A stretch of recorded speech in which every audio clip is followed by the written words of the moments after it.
can see his eyes.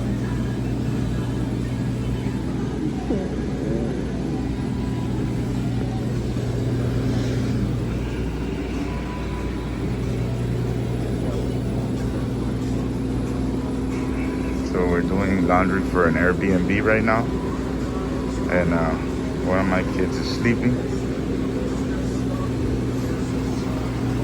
Airbnb. Oh, there's a fish tank. It's pretty cool.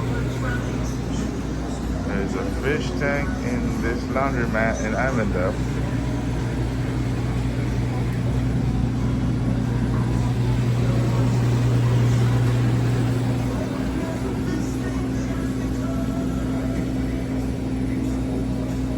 As you can see, I like to use a lot of detergent.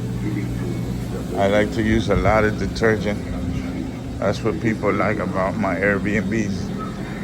That I use a lot of detergent. A lot. A lot of detergent in my Airbnbs. Because they gotta smell good. A lot of detergent. Look at that. OxyClean. A lot of detergent on my Airbnbs. So if you guys need an Airbnb in downtown Jacksonville, give me a call, Constantino the broker, 904-452-3895.